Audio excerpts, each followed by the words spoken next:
하나님 여호와께서 내 기업으로 주어 차지하게 하실 땅에 내가 들어가서 거기에 거주할 때에, 성경은 이처럼 모세를 통해서 이스라엘 백성들이 그 땅에 들어가서 거주할 때에 어떻게 살 것인가, 그 이야기를 많은 지면을 통해 할애하고 있습니다.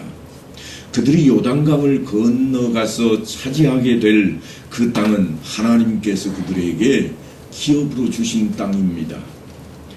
우리 말로 하다 보니까 기업 그러면 무슨 사업을 하는 사람들이 펼쳐놓은 기업만 생각이 납니다만, 이 히브리인들이 가지고 있는 기업이라 하는 이 말씀은 어떤 용어인가 하면 상속받는 그러한 상속이나 유산 또는 소유에 대한 모든 것을 통틀어서 기업이라 그럽니다. 그래서 성경에 기업이라고 단어가 등장을 하면 바로 그런 거로구나, 그들이 혈통을 따라서 이어받는 그런 유산과 또한 상속되는 모든 것들 혹은 가지고 있는 모든 것들이 다 기업이라, 그렇게 생각을 하시면 되겠습니다. 특별히 하나님께서 젖과 꿀이 흐르는 땅을 그들에게 주시면서 약속하신 게 있는데, 지파들마다 땅을 분배하게 하시고 그 땅을 영원히 그들이 차지하도록 해놓으셨습니다. 그러니까 그 땅은 팔아먹어도 50년이 되면 다시 본래 자리로 돌아가 버립니다. 누군가 빌려서 경작을 했을지라도 희년이 되면 50년째가 되면 다 원래 상태로 돌아가 버리는 게 하나님의 법칙이었습니다. 그래서 그것을 무엇이라고 하는가 하면 기업이라 그렇게 부릅니다. 이스라엘 백성들은 출애굽할 당시의 종이었습니다. 종에게 무슨 소유권이 있고 상속권이 있겠습니까? 그런데도 그들을 불러내신 하나님께서는 이제 그들에게 상속권도 허락하고 있습니다. 다시 말씀드리자면 그들은 더 이상 이제는 종이 아니라, 종의 신분이 이제는 더 이상 너희는 아니라고 선언하는 말씀인 것입니다. 그래서 그들에게 상속권과 소유권을 허락하셨습니다.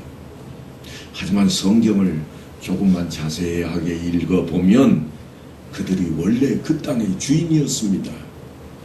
지금 하나님께서 이제야 주시는 것처럼 그렇게 생각하실 수 있지만 원래부터 그들의 땅이었습니다. 하나님께서 이미 오래전에 그 땅을 아브라함에게 허락하셨습니다. 그러니까 아브라함의 땅입니다. 내가 이 땅을 내 자손에게 주리라. 창세기 12장에는 그렇게 아브라함에게 하나님께서 말씀을 하십니다. 그러니까 아브라함이 그 땅의 주인입니다.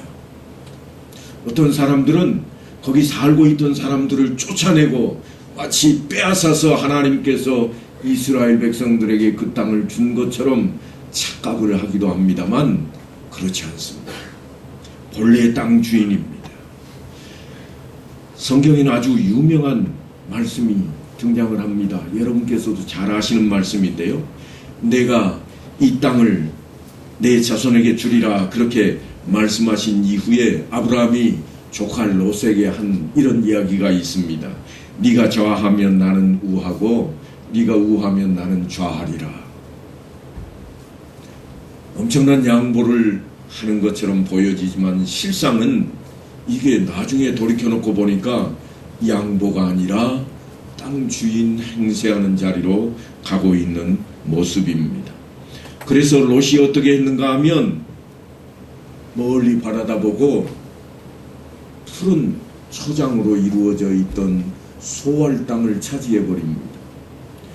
그러다 보니까 이제 아브라함은 어느 땅을 차지하는가 하면 지금 하나님께서 주시겠다고 약속한 이 젖과 꿀이 흐르는 땅을 차지하게 되는 것입니다. 그 땅을 차지하게 되자 하나님께서 이런 말씀을 하십니다. 그냥 차지한 게 아닙니다. 너는 일어나 그 땅을 종과 행으로 두루 다녀보라. 내가 그것을 내게 주리라. 이쪽으로도 네가 가면 그것도 네 땅이 될 것이요, 저쪽으로도 가면 그것도 네 땅이 될 것이라. 왜 이런 말씀을 하시는가 하면 하나님께서 아브라함에게 그 땅에 대한 말씀을 이렇게 하셨기 때문입니다. 너는 눈을 들어 너 있는 곳에서 북쪽과 남쪽 그리고 동쪽과 서쪽을 바라보라. 보이는 땅을 내가 너와 네 자손에게 주리니 영원히 이르리라. 여러분, 그러다 보니까 아브라함이 어디로 올라가야 멀리까지 보겠어요? 높은 산으로 올라가야 멀리 볼 겁니다. 그런데 염려하실 필요가 없다는 겁니다. 왜냐하면 그렇게 말씀을 하시고 보이는 땅을 다 주실 건데 네가 밟는 땅은 다 줄 것이라 지금 그렇게 약속하고 있기 때문입니다. 이에 아브라함이 여호와의 말씀을 따라갔고 그럽니다. 지금 그러니까 아브라함이 진보다리를 싸가지고 움직이는 그 길은 모두가 다 하나님의 말씀을 듣고 따라가는 길이 됩니다. 우리하고는 상반되는 이야기이기 때문에 이해하기가 쉽지가 않습니다. 엄다에 살고 있는 사람이 갑자기 저쪽에 광주 쪽에 갔다고 광주가 자기 땅 되어버리면 어떻게 될까요? 우리는 이해할 수 없는 겁니다. 하지만 지금 성경에 등장하는 아브라함은 목축업을 하는 사람입니다. 그러니까 양떼를 이끌고 움직여 돌아다녀야 됩니다. 오늘은 이쪽에서 풀을 뜯겼다면 내일은 저쪽에 가서 풀을 뜯겨야 되고 또한 풀을 뜯기다 보면 샘이 있어야 물을 마시게 합니다. 그래서 샘을 찾아 이곳으로 저곳으로 옮겨 다녀야만 되는 그러한 여정입니다. 그 여정이 이에 아브라함이 여호와의 말씀을 따라갔다 그랬습니다. 무슨 말씀인가 하면 늘 하나님의 뜻을 구했다고 하는 겁니다.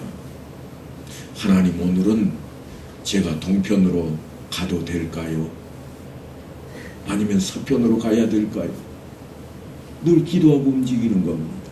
나중에 성경을 보면 다윗이라고 하는 이스라엘의 아주 유명한 왕이 등장을 하는데 이 왕이 전쟁터에 나갈 때마다 하나님 앞에 기도를 합니다. 여호와 하나님, 내가 저들을 치러 올라갈까요? 그러면 하나님께서 하시는 말씀이 그래, 올라가거라. 내가 올라갈 때 저들을 내 손에 붙이리라 약속을 하시는 겁니다. 때로는 하나님께서 아니라 너는 그리 가지 말 것이요 그들이 머물고 있는 저 아래편에 진을 치고 있다가 기습하라 이런 말씀을 하실 때도 있습니다. 그 말씀대로 할 때 다윗이 승리했던 것처럼 지금 오늘 성경에 등장하는 아브라함도 또한 모세도 하나님의 뜻을 구하고 그 뜻대로 나아가고 있습니다. 한번 우리 자신 한번 돌아다 보십시다. 우리는 어떻게 할까요? 대체적으로 이렇게 합니다. 하나님, 이번에 우리 집안에 이런 일이 있습니다. 하나님 도와주십시오. 하나님 뜻이 아니라 내 뜻을 하나님께 알리는 겁니다. 흔히 우리가 그런 얘기 하잖아요. 자식들이 조금 자라고 나면 다 성장했다 싶으면 자식들이 그럽니다. 엄마, 아빠, 나 이거 할 거니까 돈 얼마 줘요. 일할 거를 이미 정해놨습니다. 돈도 정해놨습니다. 뭐 하라는 거예요? 도와주기만 하면 된다는 거예요. 그게 부모님이라고 생각을 해버립니다. 우리의 신앙이 마치 그와 같이 지금 잘못 가고 있는 부분들이 있습니다. 뭔가 하면 우리의 기도가 항상 하나님, 이거 도와주옵소서. 내가 이거 꼭 해야 됩니다. 성공해야 됩니다. 도와주옵소서. 일을 시작하기 전에 하나님께 내가 이 일을 해도 되겠습니까? 하나님, 무슨 일을 해야 될까요? 물어보지를 않고 우리는 그저 정해놓고 하나님의 복을 달라고 빌기만 하고 있는 모습입니다. 그런데 오늘 성경에 등장하는 아브라함도 또한 모세도 그들이 하는 일을 보면 하나님의 말씀을 따라갔다 그럽니다. 하나님의 뜻을 먼저 구하는 겁니다.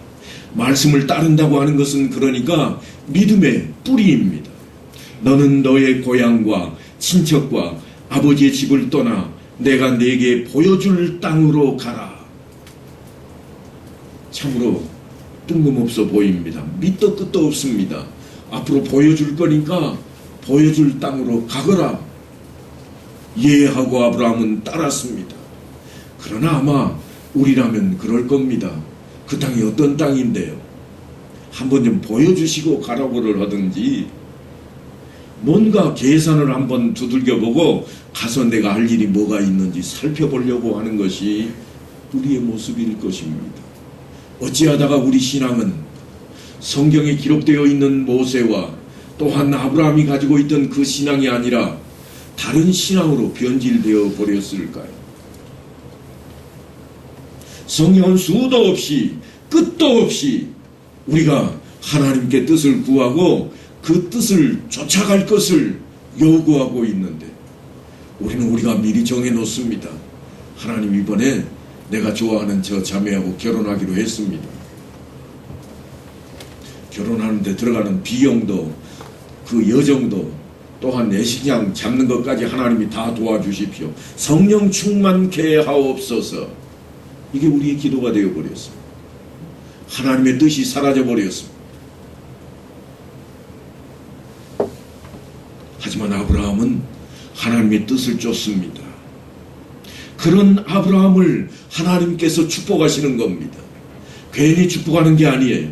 내가 너로 큰 민족을 이루고 내게 복을 주어 내 이름을 창대하게 하리니 너는 복이 될지라. 그냥 하시는 말씀이 아니에요. 네 아들 이삭을 번제로 드리라.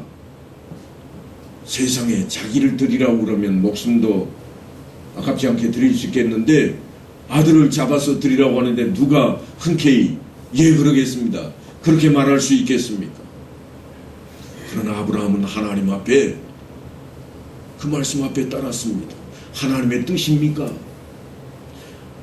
생명을 하나님께서 주셨으니 그대로 따르겠나이다. 하나님의 말씀을 따른다고 하는 것은 이스라엘에게 있어서, 아니 오늘날 예수를 믿는 믿음 안에 있는 사람들에게 있어서 두고두고 들려지는 이야기입니다. 지금은 모세가 젖과 꿀이 흐르는 가나안 땅을 향해서 요단 건너편에서 이스라엘 백성들을 앉혀놓고 그렇게 전하고 있습니다. 생뚱맞게도 지난 시간에 우리가 살폈듯이 너는 천하에서 아말렉에 대한 기억을 지워버리라.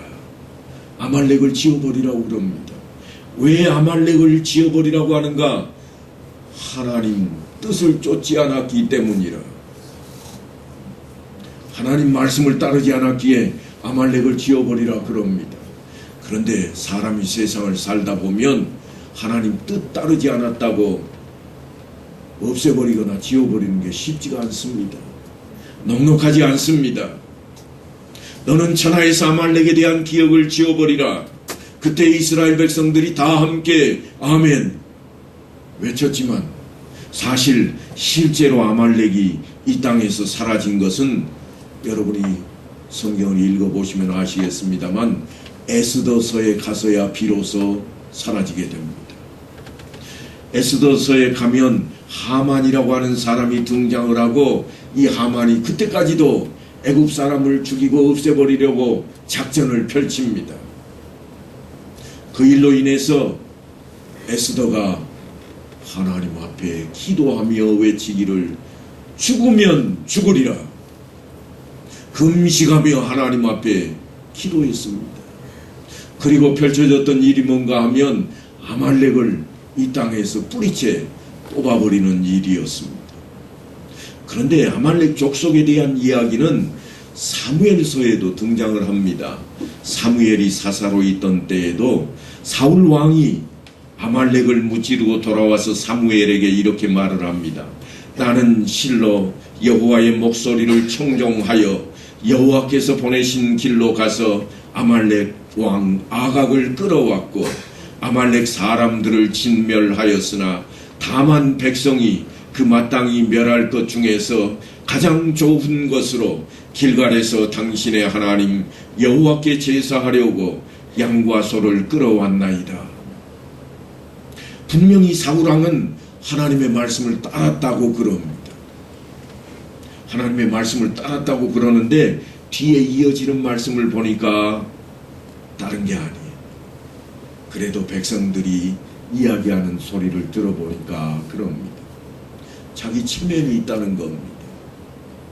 자기를 후원하는 사람들의 말도 들어야 되겠다는 겁니다. 하나님 말씀만 가지고는 안 되겠다는 거예요. 그래서 사무엘이 이렇게 지적을 합니다. 여호와께서 번제와 다른 제사를 그의 목소리를 청종하는 것을 좋아하심같이 좋아하시겠나이까. 순종이 제사보다 낫고 듣는 것이 순양의 기름보다 나으니라. 유명한 말씀이 그래서 탄생을 합니다. 사울은 말씀을 따른다고 하면서도 실제로는 따르지 않았던 겁니다. 아주 작아 보입니다. 사소해 보입니다. 그것 빼고는 다 했습니다. 우리도 그런 때가 있잖아요. 우리가 열심히 신앙생활을 하다가 세상에 내가 한 주밖에 안 빼먹었는데 그것 가지고 왜 뭐라고 그럽니까? 그럴 수 있습니다. 다른 때는 다 잘했지만 내가 이거 하나 잘못했다고 왜 내가 하나님께 복을 못 받게 됩니까? 우리는 그렇게 따질 수도 있을 것입니다. 그러나 성경 말씀을 보니 성경에서는 말씀을 청종하는 것이 우선이라, 예배에 참여하는 것보다 훨씬 귀중한 것이라, 그런 말씀을 하고 있습니다. 분명히 사울은 내가 백성을 두려워하여 그들의 말을 청종하였음이니이다. 자기가 한 일인데 또 책임을 전가합니다. 아마도 사람들 생각을 따르는 것이 옳다고 여겼을 것입니다. 우리도 흔히 그럽니다. 늘 문제가 생기면 우리가 하는 이야기가 있습니다. 입버릇처럼 외치는 말이 뭔가 하면 동네 사람들 들어보소. 그래놓고는 하는 얘기예요. 동네 사람들을 왜 찾습니까? 자기가 이미 다 정해놓고. 그러면서 또 외칩니다. 길 가는 사람 붙잡아 놓고 이야기해 보시오. 내 말이 옳다고 그러지. 뭐 하려고 길 가는 사람 괜히 붙잡아요. 그 일과는 아무 상관도 없는데. 우리는 성경을 떠나서, 자꾸 믿음을 떠나서, 신앙을 떠나서 살아갈 길을 찾으려고 애를 씁니다. 하지만 성경은, 또한 성경에 등장하는 선지자들은 우리에게 하나님의 말씀을 청종하라고 외치고 있습니다. 아브라함은 시험을 받을 때에 믿음으로 이삭을 드렸으니 그는 약속들을 받은 자로 돼 그 외아들을 드렸느니라. 히브리서 기자가 아브라함이 어떻게 했던 인물인가 그렇게 소개합니다. 너희의 믿음이 귀하다고 생각하느냐? 히브리서 기자가 히브리서를 기록할 때에는 믿는 자들에 대한 억압이 대단히 컸던 때입니다. 예수 믿는다고 하는 소식만 들리면 군인들이 쫓아가서 죽이던 그러한 때입니다. 그럼에도 불구하고 그렇게 믿음을 지켜오는 사람들을 향해서 하는 말이 뭔가 하면, 야, 네 믿음이 그렇게 훌륭하다고 생각했더냐? 아브라함은 어쨌는지 아느냐? 아브라함이 부르심을 받을 때에 순종했다. 그 순종이 어느 정도였는가? 그 외아들을 하나님 앞에 번제로 드릴 정도였다. 그래서 히브리서 기자는 그 이야기를 이렇게 풀어나갑니다. 믿음으로 아브라함은 부르심을 받을 때에 순종하여 장래에 유업으로 받을 땅에 나아갈새 갈 바를 알지 못하고 나아갔으며, 믿음으로 그가 이방 땅에 있는 것 같이 약속의 땅에 거류하여 동일한 약속을 유업으로 함께 받은 이삭과 야곱과 더불어 장막에 거하였으니 이는 그가 하나님이 계획하시고 지으실 터가 있는 성을 바랐습니다. 자기에게 주어진 게 없습니다. 하나님께서 하시는 말씀이, 야, 이 땅 너 가져. 그렇게 말씀하시는데 듣고 보니까 그게 끝이 아니에요. 내 후손에게 줄게. 자기 손에 쥐어주는 것도 아니에요. 그러면서도 하나님께서는, 야, 내가 지시하는 땅으로 가거라. 어디로 갈까요? 가보면 알아. 밑도 끝도 없어 보입니다. 그러나 아브라함은 그 하나님의 말씀대로 따랐습니다.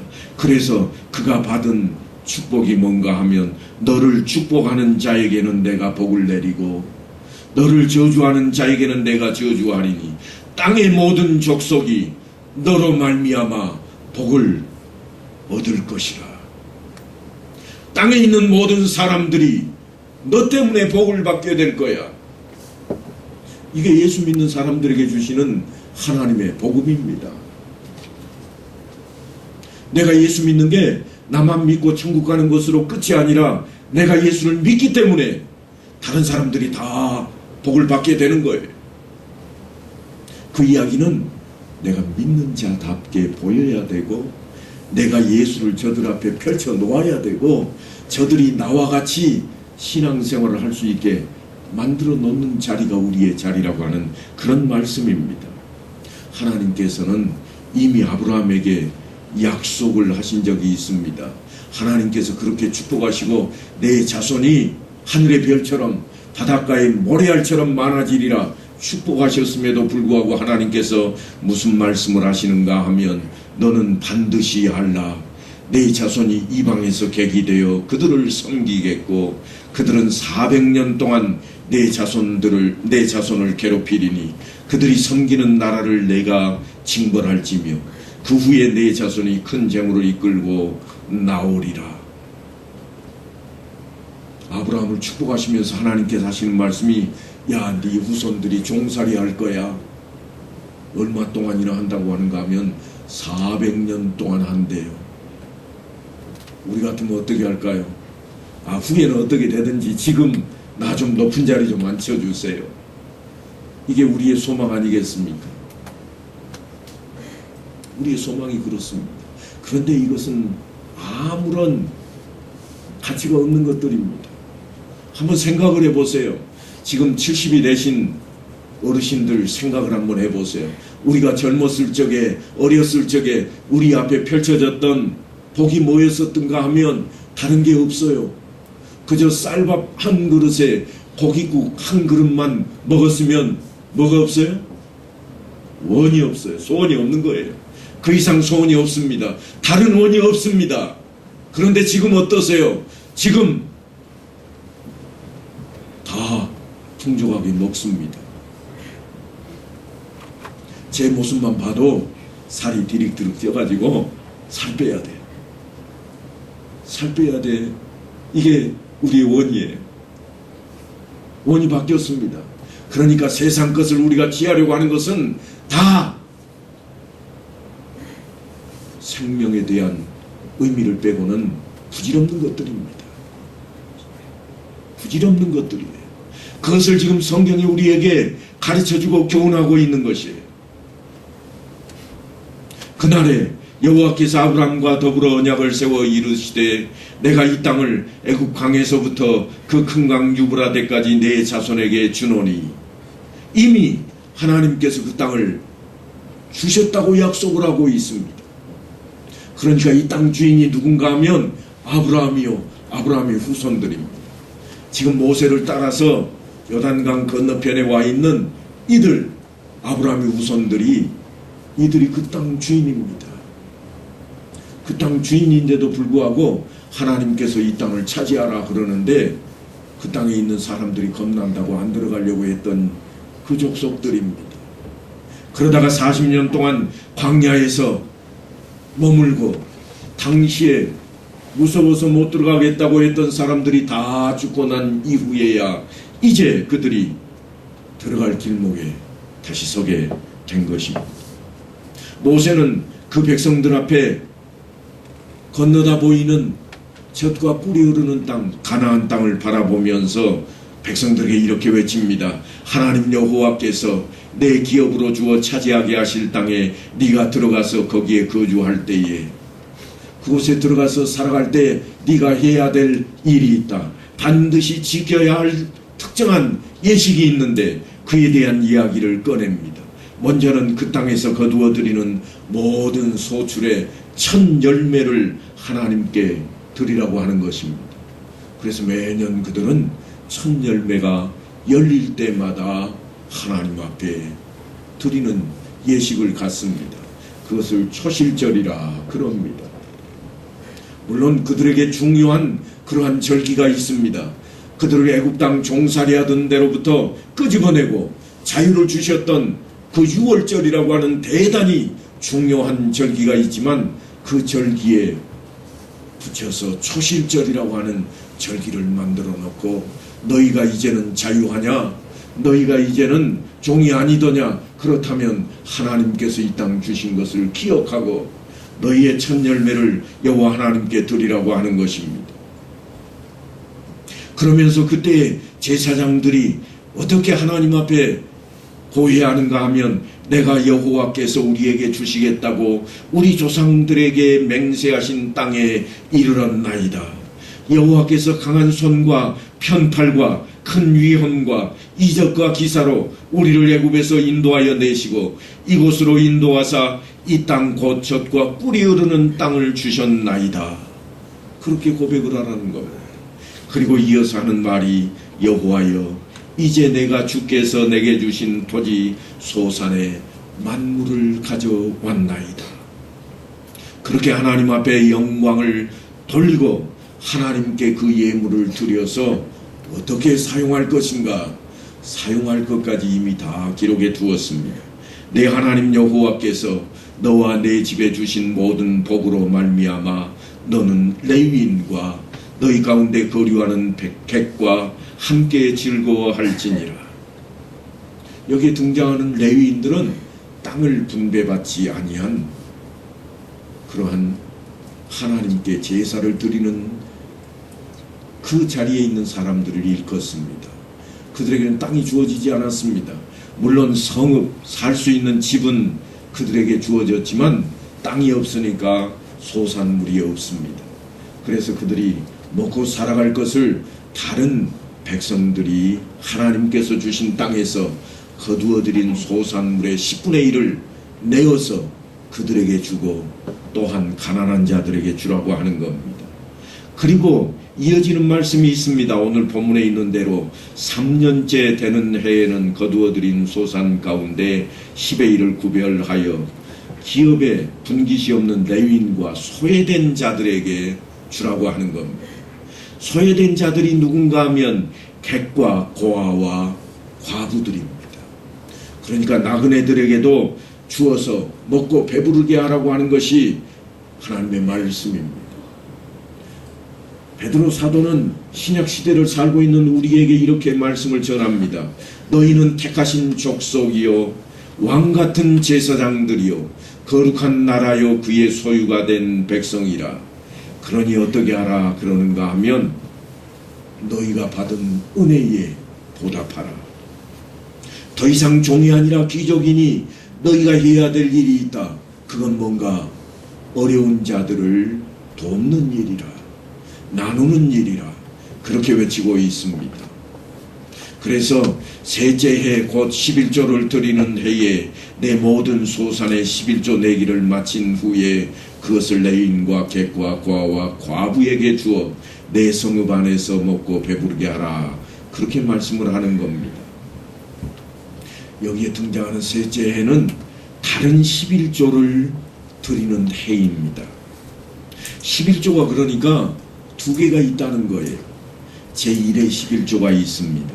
그리고 제2의 11조를 지금 오늘 본문에 등장하는 셋째 해에 드리는 11조입니다. 그러면 원래 11조는 어떤 건가? 신명기 14장에 보면 이미 거기에 등장했던 11조가 있습니다. 그게 뭔가 하면 너는 마땅히 매년 토지의 소산에 11조를 드릴 것이며 그랬습니다. 그러니까 매해마다 11조를 드리는 겁니다. 그리고 유대인들은 그 11조 말고 또한 3년마다 한 번씩 드리는 11조가 있는데 이 11조는 매 3년 끝에 내고 어디에 쓰는가 하면 구제용으로 쓰게 하고 있습니다. 어려운 자들을 돕게 합니다. 궁핍한 자에게 선을 펼치라고 하는 것입니다. 그것을 제도적으로 의무화시켜 놓고 있는 것이 다름 아닌 율법입니다. 그래서 신명기 15장에는 이렇게 남을 도와줄 때 어떻게 도와줄 것인가, 어떻게 베풀 것인가, 어려운 사람들을 어떻게 대할 것인가 하는 말씀까지 다 기록을 해 놓았습니다. 땀만 품지 못하게 우리 생각을 어떻게 하면 벗어날까, 그렇게 가지 못하도록 만들어 놓고 있습니다. 너는 반드시 그에게 줄 것이요 줄 때에는 아끼는 마음을 품지 말 것이니라. 이 본문으로 제가 대학 다닐 때 설교를 한 편 들었는데요. 그때 저희 교회 담임 목사님께서 이렇게 말씀을 하셨습니다. 청년들이 모여있는 자리였는데 청년들에게 이런 말씀을 하셨어요. 제군들이여, 길 가다가 거렁뱅이를 만나거든 주머니에 손 넣고 흔들지 마시게. 왜 흔들겠어요? 주머니 안에 동전하고 지폐가 있으면 짤랑짤랑 흔들어가지고 동전 중에 제일 작은 거 꺼내려고. 그냥 지나갈 수는 없으니까 하나 꺼내가지고 땡그랑하고 그래야 지나갈 때 냈다는 표시는 될 것 같고, 그러니까 주머니 속에 손을 집어넣고 흔든다는 거예요. 아끼는 마음에 그렇게 되는 겁니다. 그런데 성경에 보니까 반드시 그를 도울 때 아끼는 마음으로 하지 말라 그럽니다. 강제성을 띠지 않으면 사람들은 무뎌집니다. 소홀해질 수밖에 없습니다. 그래서 우리의 선조들은 11조 헌금을 할 때 어떻게 했는가 하면 가장 먼저 그 달에 들어온 집안에 들어오는 소득의 10분의 1을 따로 떼서 성경책에다 꼽아놨던 적이 있습니다. 이거는 11조예요. 그리고 헌금도 따로 떼어서 봉투에 담아가지고는 성경책 속에다 미리 다 꼽아 놓는 것이 생활화되었던 적이 있습니다. 왜 그렇게 할까요? 우리의 마음이 점점 무뎌지니까요.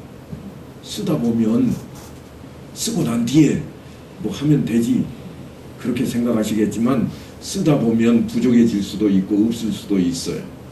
이번 달에 못하면 다음 달에 하면 되지. 마음이 바뀌는 거예요.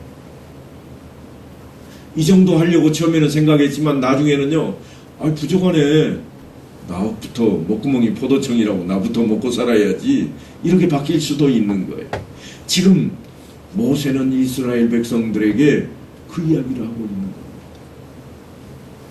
땅에는 언제든지 가난한 자가 그치지 아니하겠으므로 내가 네게 명령하여 이르노니 너는 반드시 내 땅 안에 내 형제 중 곤란한 자와 궁핍한 자에게 내 손을 펼치니라.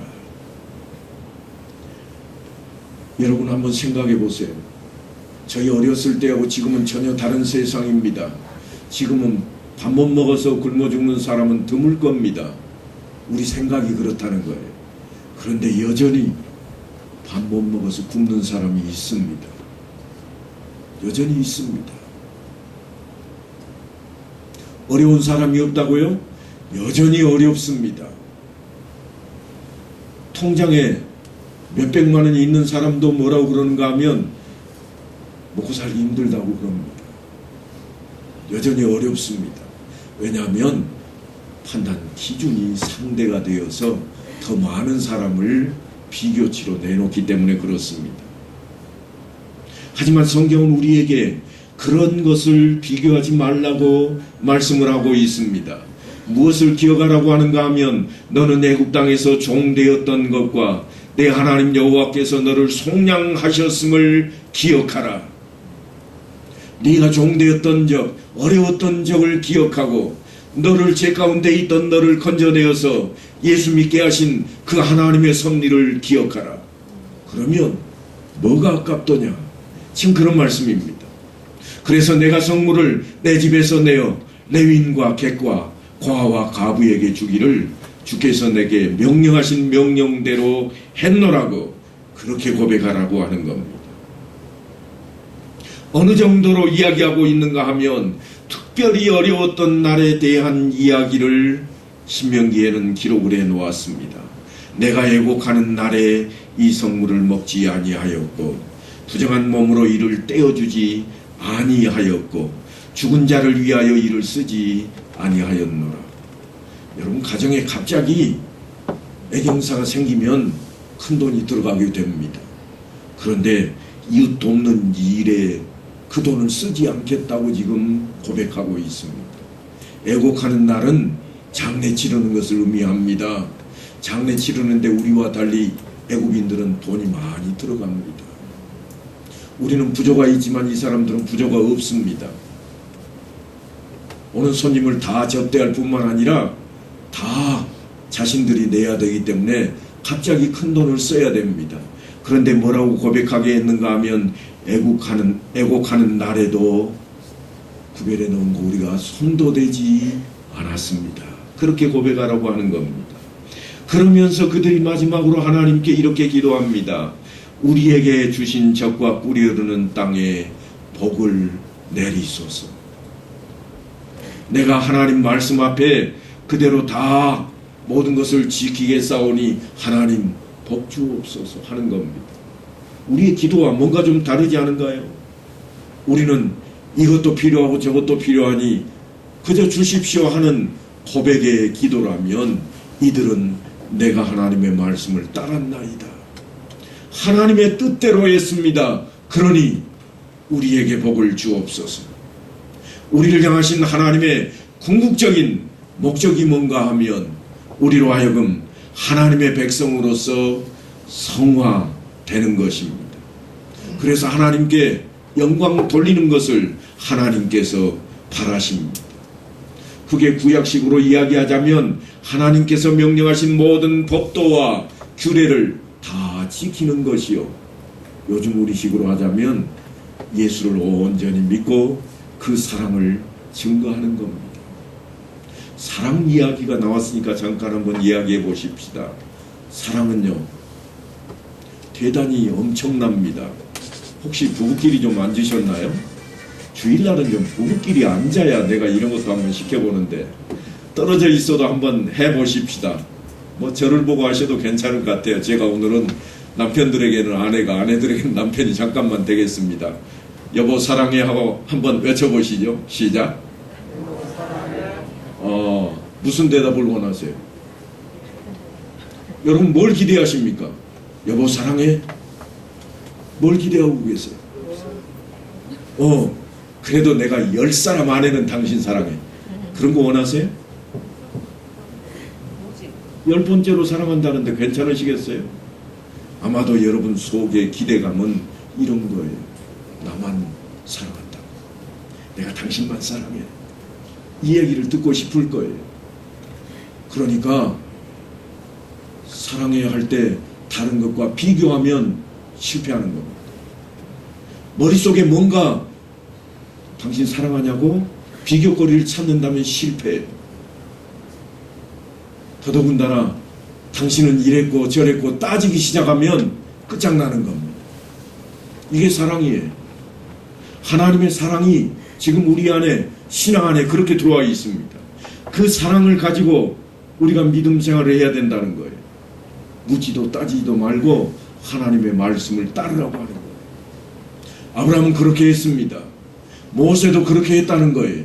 그러니 우리에게 어떻게 하라는 겁니까? 우리도 그렇게 하라는 거예요. 우리도 하나님의 말씀을 따르도록 요구하고 있습니다. 말씀 안에 거할 것을 요구하고 있습니다.